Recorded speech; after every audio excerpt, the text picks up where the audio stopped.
Hello, lovely humans. Jen Foxbot here. A little bit of a different post. I don't talk about politics a lot, but today we're going to talk about politics because it is very important. We have a really critical election coming up, and your vote matters. Let's participate, y'all. So, I'm also going to talk about why I'm voting for Kamala Harris. I guess voted because I sent in my ballot. Super stoked. And just to give some context on that. So, first of all, I think it's really important that we have different perspectives that come to the table to solve the problems that Americans are dealing with. I am a liberal. I tend to have liberal values and perspectives, but I also really appreciate the conservative perspective and think that it's really critical that we have discussions with people that we disagree with. The problem is that we don't have a conservative party anymore. Full stop. The GOP does not represent conservative values. It does not represent the conservative voice. And the reason why I say that is for the last 20 years, certainly the last 10 or 15 years, the GOP has not brought to the table any semblance of policy.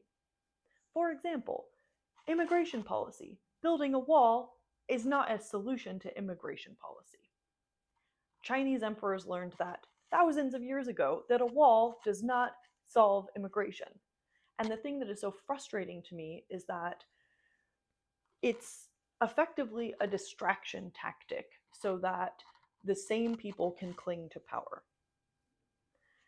The Democratic Party, because we have lost the Conservative Party, the Democratic Party is the only party that is bringing tangible solutions, actual policy proposals to the table to solve things like the COVID-19 pandemic, to solve things like the healthcare situation in the United States, to solve things like uh, economic challenges and infrastructure, and how do we rebuild our infrastructure in a way that is more resilient and more forward thinking.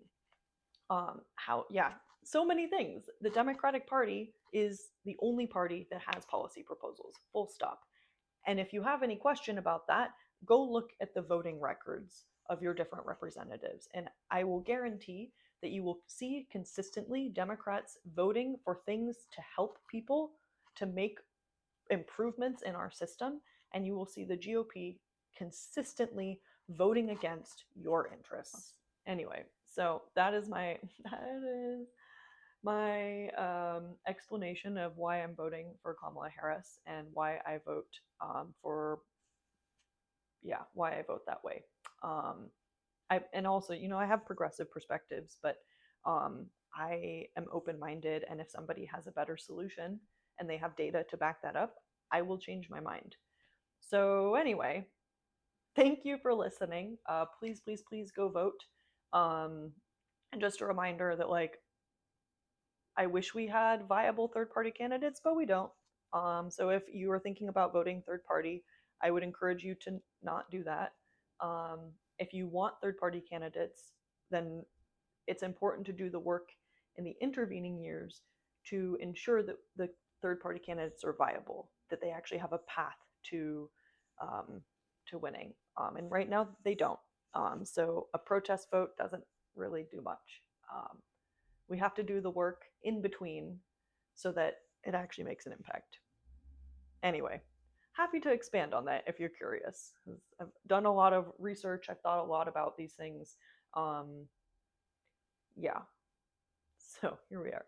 Anyway, thank you for listening. Happy to have a dialogue. I please ask that it remains respectful, that you acknowledge that we're both humans, we're both deserving of respect, and I would ask that anybody in the comments also maintain a respectful dialogue. Lead with kindness. It's okay if we disagree. It's not okay to be mean. It's not okay to be rude. So that is what I ask. Be kind to each other because we all deserve it. Okay. Have a wonderful weekend, and I will see you soon.